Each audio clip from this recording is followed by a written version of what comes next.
Welcome back to the CT Support Group podcast. I'm your host, Quinn, and I'm the peer support specialist for Turning Point CT. This is part 2 of my conversation with Emily Stainton about our journeys with ADHD. Be sure to go back and check out part 1, and I promise I'll be right here waiting for you when you're finished. In today's episode, Emily and I talk some more about tools that we have found helpful for our ADHD, so be sure to check out the show notes for links to some of the tools that we mention, including one that Emily herself has created and put out into the world in order to help others. We also get to talk about Emily's advocacy work in the mental health sphere. Without any further ado, here's today's show. So I know that we were talking a little bit too about like systems and tools and stuff, but I wanted to talk a little bit about something that I've actually shared with the Turning Point CT blog before I wrote like a blog post about it. And I use this app. It's called Finch. And it is a really cool way to track progress towards goals, and to like divide them into different tasks. But it's also set up kind of like a game in a way. So as you complete some of your tasks that are associated with like reaching your goals, each day you power up a little bird and it goes out on an adventure. And so you can see my little bird is adventuring. It looks like Pokemon Go.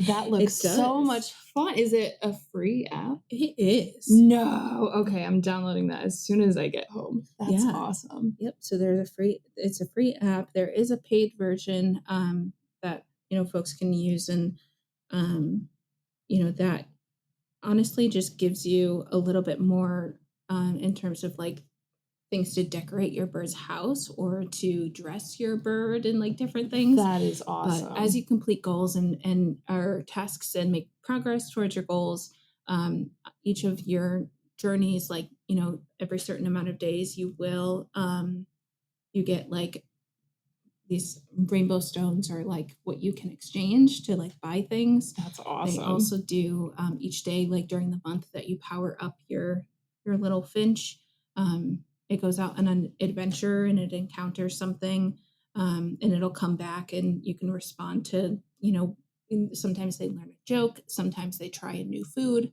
and you can like respond to that. They give you two options. So cute. And your bird develops a little personality. And so it ends up having likes and dislikes. No and way. You can look at their mood and everything. How confident and compassionate and secure they are, curiosity. And as you each day that you use it, you get a little bit more. Oh, I can't wait to download that. That's awesome. And it's so much fun, but it also has like really helped me kind of visualize like my progress towards things, like staying connected to my friends, because when I'm stressed and busy, I get neglect them. Friendship blindness. Same. And so I have to tell my friends, like, listen, our friendship level doesn't decrease just because we didn't talk for a couple days, like I promise. And things like keeping my space like tidy. That's something that like feels really important to me, because I feel like when my space is tidy, I can think about the things that I want to be thinking about.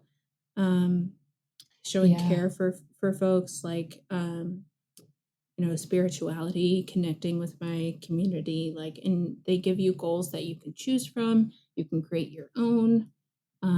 But that's been something that I think has really helped me in a lot of ways, like with experiencing like some symptoms of ADHD and like not always knowing where to start, having that as like a little menu of things that I can just check off. Like that's all I have to do in a fun and engaging way. Yeah, that's awesome. It's also just really cute.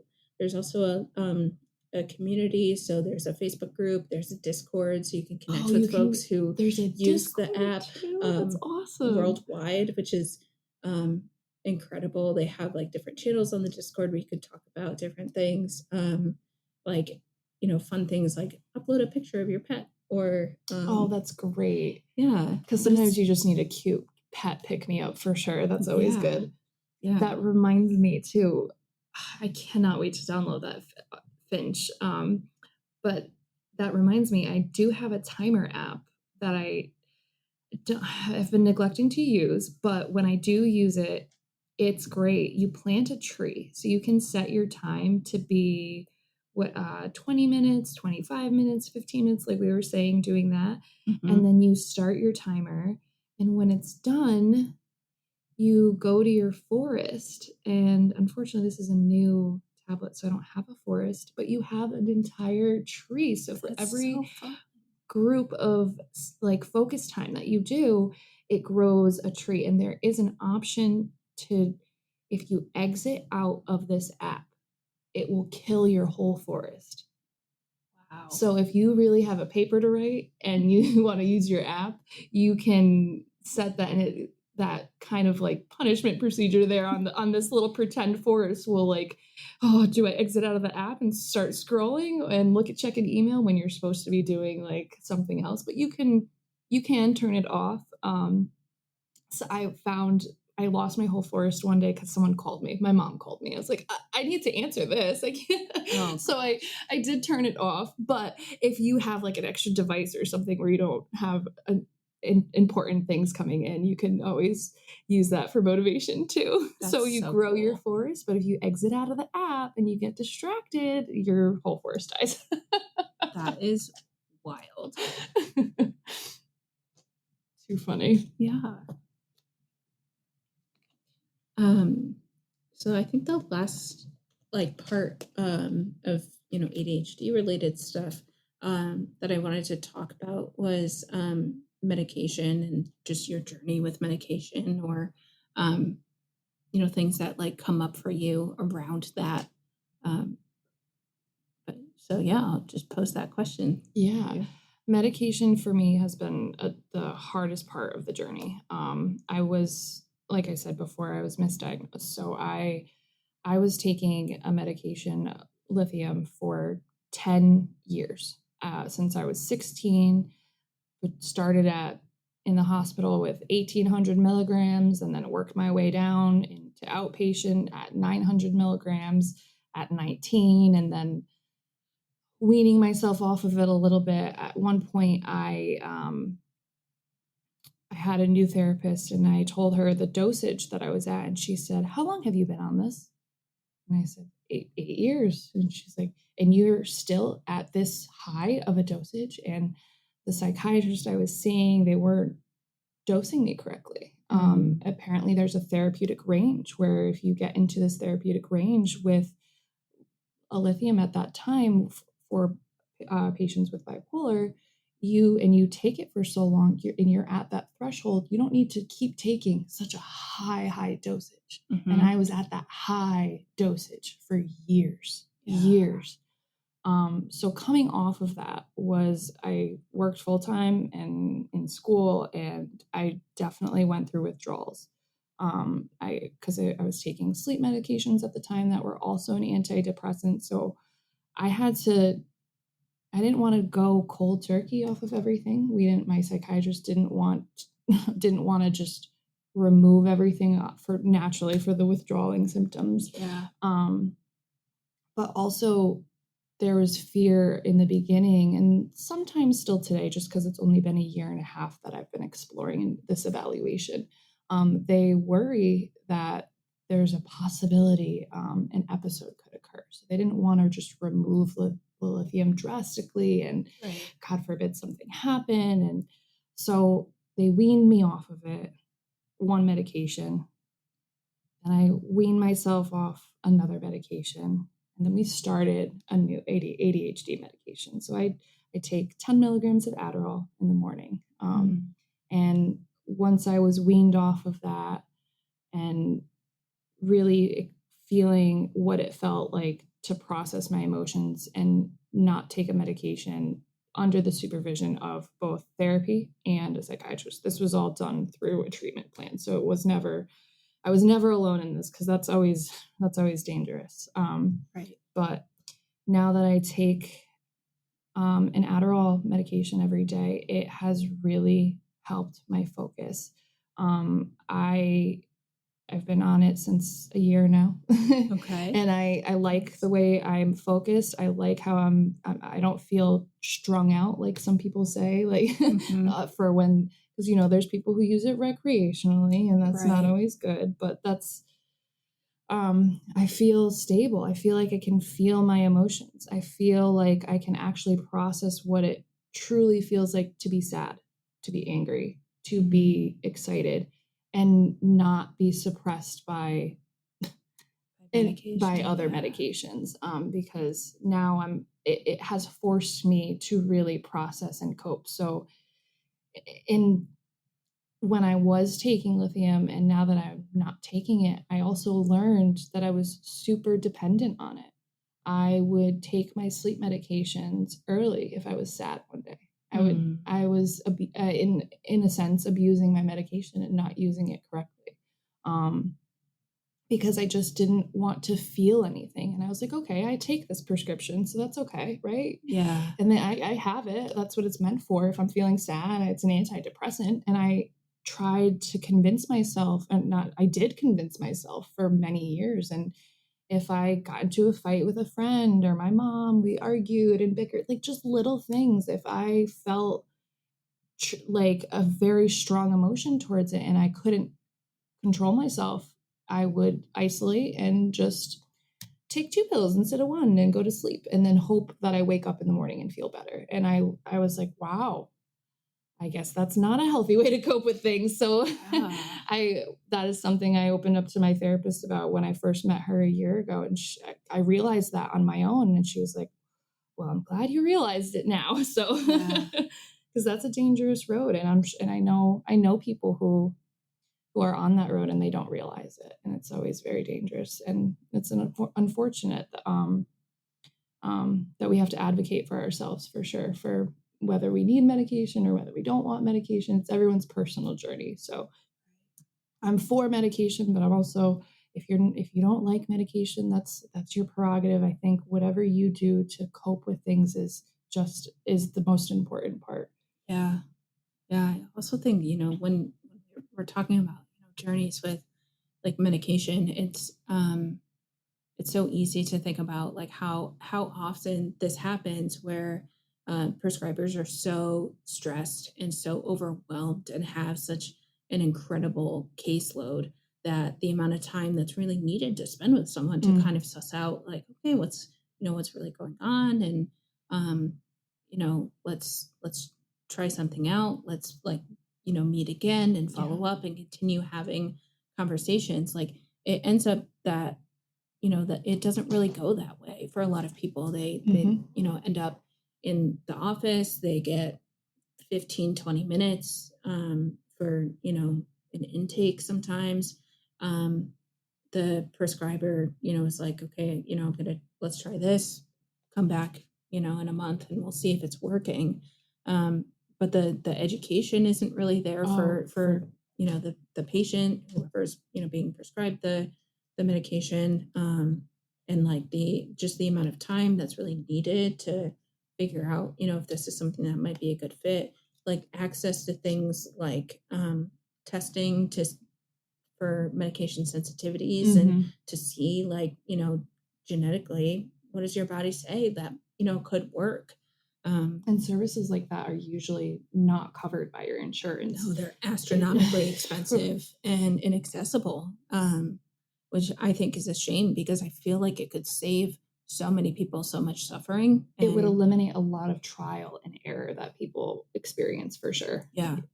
I mean, there's still a little trial of error in itself, but it narrows it down to the genetic factor, which is huge. Right. Exactly. Yeah. And that's something I personally experienced with my misdiagnosis at 16. The psychiatrist said, oh yeah, listening to my parents, I went in, I didn't even want to go to the psychiatrist. I didn't want to be there. I wasn't talking.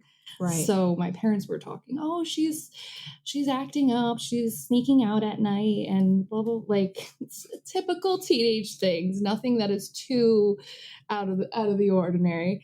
And they were the psychiatrist within that 30-minute session listened to what my parents told them and told her, and not what I had to say, not what I was feeling. And at the same time, I didn't know what I know now about mental health, how going to therapy and going to a psychiatrist are so important, especially if you take medications.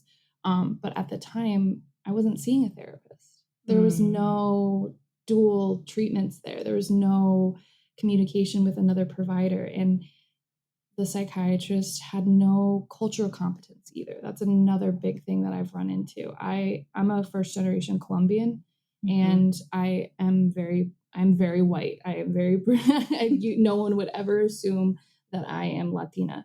So when they're listening to my mom speak and they're listening to my dad speak, they weren't asking questions. They weren't asking, well, any other situations from me. They didn't know the history of the fact that my mom immigrated here. Right. And that intergenerational trauma that I was born into and that I live with was never covered up until this past year. That is wild to me. I'm like, not in a way that I am surprised, because this is something that I've seen and I know is like far too common. But the fact that it happened then, it's still happening now. I mean, this is for you a journey of like about 10 years. So spending like all of those years, seeking like care that wasn't culturally responsive or comprehensive in the way that you were able to have a psychiatrist who was also working with a therapist for talk therapy. It's just wow. And now as myself as a provider, I provide therapy for children on the autism spectrum, doing ABA services, and I frequently have a lot of clients who are of different cultures and different diversities, and I am very big proponent to advocate for that. I'm always reminding, I'm not in an administrative role at my current position right now. However, I'm still acting as that leader. I'm still reminding everyone, well, we got to remember everyone comes in different shapes, colors, and sizes, guys. Let's keep that in mind. Because you never know what someone's home life is. And even if they aren't from a different culture, you don't know the challenges that a family could be experiencing at home. And that goes with every provider, whether you're an adult going to therapy or if you're a child with autism going to a therapist or what the case may be. But cultural diversity is a huge part that a lot of people, I think, miss, because I know a few people who go to college like, I'm going to be a social worker, which is great. We love it. We want more of them. But don't forget, we live in a world where there's a lot of diversity. Yes. Yeah. And that cultural context and the backdrop for that people are in or are living in or grew up in is like a big part of the story that so frequently just gets left out. And it's awful. And there's a big part of me that is hopeful with like our generation, sort of that like up and coming like Gen Z kind of moving into like the workforce and knowing how unafraid they are to just say like, this is not right is it's promising. I think that's one of the things that does excite me, is that we're entering sort of this new era of Gen Z workers who are not afraid to speak up, challenge people. So. I love that. I think the first time I realized the cultural challenges that I was experiencing in my own journey was when I watched Encanto when it came out. I watched that movie and I was like, oh, this isn't just a movie. This is my life. Like this is what happened. This is what happened. Wow.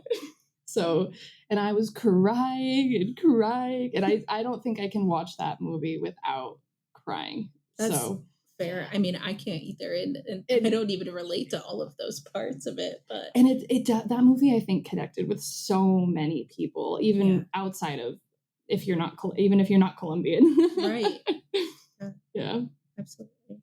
We already like started to touch a little bit, on advocacy, and I think like this sort of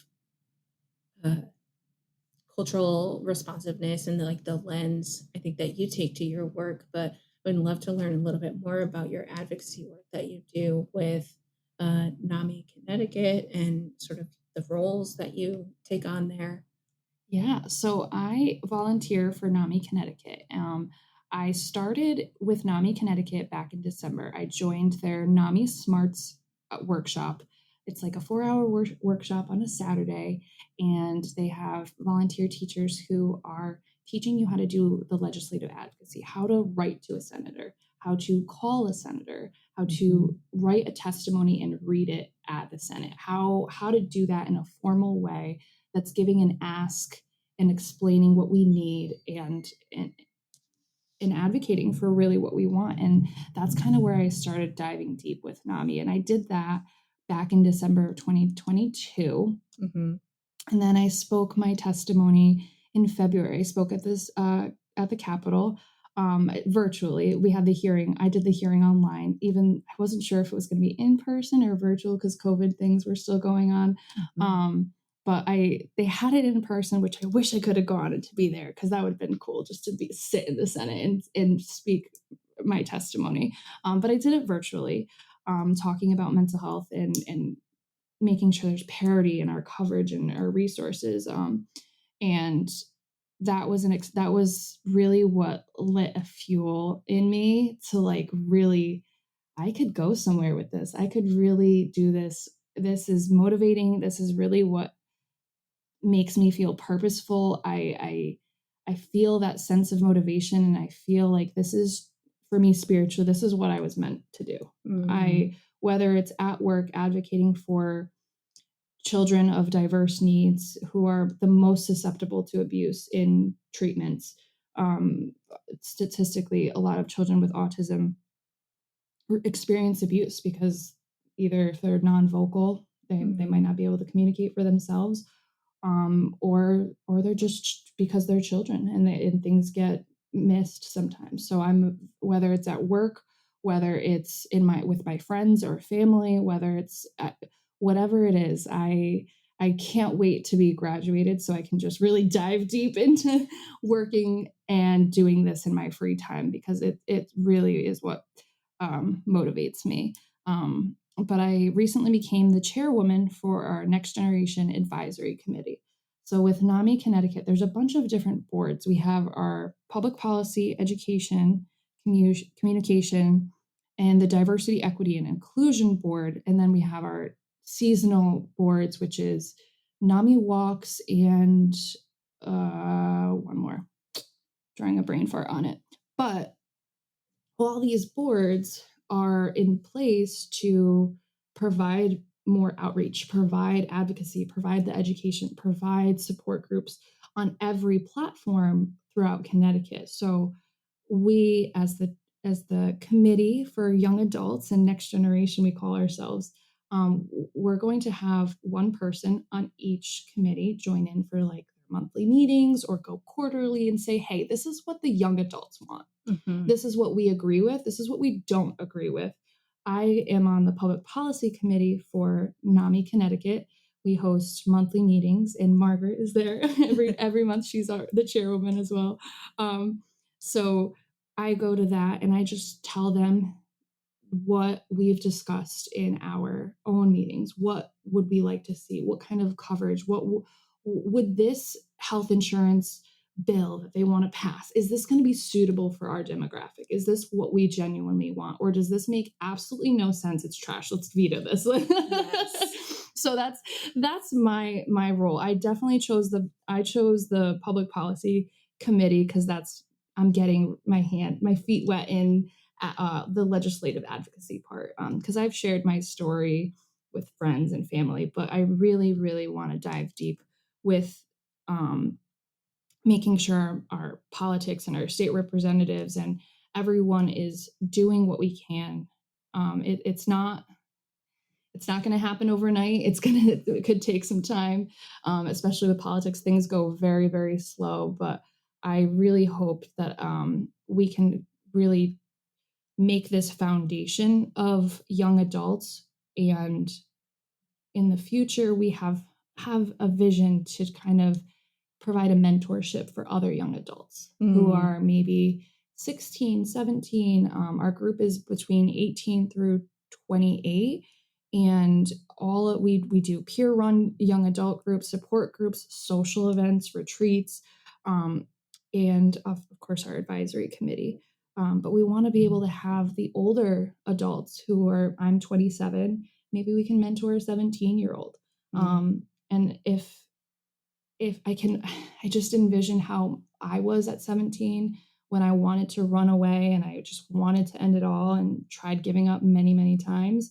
I wish I could have had someone there that had a true understanding of what it was like to deal with that. That peer run and that peer support is crucial, because going to a therapist office is shameful with your parents. I hated it. I sat there with my arms crossed and I said, "You're not going to make me talk." And I didn't, and it bit me in the butt a little bit. So, but I learned, and I know my story isn't unique. I know there's other people who have a very similar story, but they might not be as comfortable sharing and speaking up.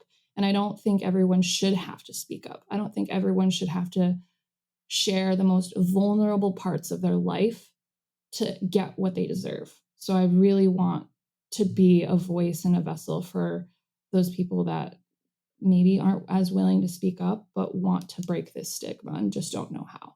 Yeah. I can definitely relate to that. I'm also like, again, I can really appreciate like your commitment to wanting to provide that like peer part of it. As a peer support specialist, like, I That's work with right. teens. That is, that's right. I work with teens and young adults, and it's so important, I think, for them to have access to people who understand. And I think, like, that for me, that's also really shaped by my experience as a trans non-binary person. That, growing up, I didn't see adult versions of myself anywhere.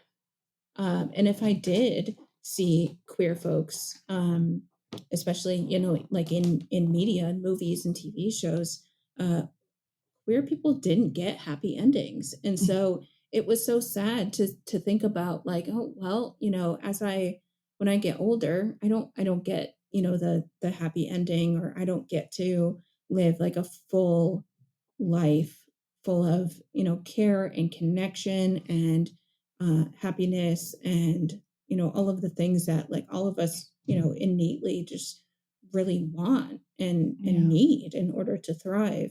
And so, like, being able to be that person for young folks, being able to take on like mentorship roles. So I'm a mentor, a volunteer mentor, and peer supporter for a kiddo that I absolutely adore. They're 16 and have had it really rough and are, still kind of exploring their identity. But I was very adamant about wanting to show up in that way and be like, hey, been there and I get it. And, I'm someone that you can talk to, who's not a clinician. I bring the life experience and that understanding to the table. And sometimes it's like people really need that, especially young lived folks. Experience is crucial. I even started looking for therapists before I found this one. When I was searching and going to Psychology Today and trying to shop around, I specifically asked for someone with lived experience. I didn't want anyone who was just fresh out of college, didn't have anything to show for it, really, because that living it is far more valuable to the advice than someone who's just theorized about it. Right. Yeah. And there is a place for clinicians, obviously. Like there are, so many things that they are able to offer. And I think when when folks are missing that connection with someone who has lived experience, it can be hard. It can make living with, a mental health diagnosis or even just symptoms of struggling with, some aspect of mental health feel that much more lonely and isolating and shameful. And, I love what you're talking about when you talk about, breaking the stigma, because these are conversations that I wish that we were able to have 10, 15, 20 years ago. Yeah. Um, and I'm glad that we're having that now. It kind of brings me back to that, that grief and gratitude that like, I'm glad we're talking about this right now, but where were the conversations 20 years ago? Why weren't people talking about this? So, Yeah, but definitely. I have such a deep appreciation for the work that you're doing and your willingness, I think, to share your story in ways that are so relatable and impactful and um, can also be used to inform policy and legislation. Because I feel like it's so absolutely necessary. So thank you. I appreciate you doing Thank that. you. Thank you. Yeah, it's fulfilling for me. So it keeps me motivated because I know I would have wanted that when I was 17, 18, and I want to keep providing that. So thank you. I appreciate that. Yeah. Thank you so much for joining me today, Emily. It was so nice to meet you, Quinn. It was so good to meet you. For the folks who are listening, where can they learn more about your advocacy work, for your other work, social media, wherever? Tell us where you're at. Yeah. So for all NAMI events, you're going to find us at NAMI_YAC. All our support groups are listed on our website as well. Just type in our calendar of events and you can click on the young adult group, young adult community, and there will be a whole bunch of events listed there. And you can register and sign up for those for free. Everything is free. There is no cost to these things. It is, of course, a nonprofit organization. But for myself personally, I am found at Colombian Spice, and Colombia is COLOMBIAN and Spice. I love it. Well, thank you so much. And I will put links to all of that in the show notes. Awesome. Thank you so much, Quinn. Thank you. Thanks for tuning in to this week's episode of the CT Support Group podcast. I am so grateful to Emily for taking the time to sit down with me and to share her journey. Emily, if you're listening, it was a pleasure getting to know you, and I'm so glad that the stars aligned for us to be able to meet and to have this conversation. Don't forget to check out the show notes for links to Emily's author page, to her social media, the NAMI CT Young Adult Connection calendar, the apps that we mentioned, and more. As we head into the holiday season, a reminder to our listeners to be safe, be well, and do not hesitate to reach out to our team at Turning Point CT for resources and for peer support. After all, this is the CT Support Group.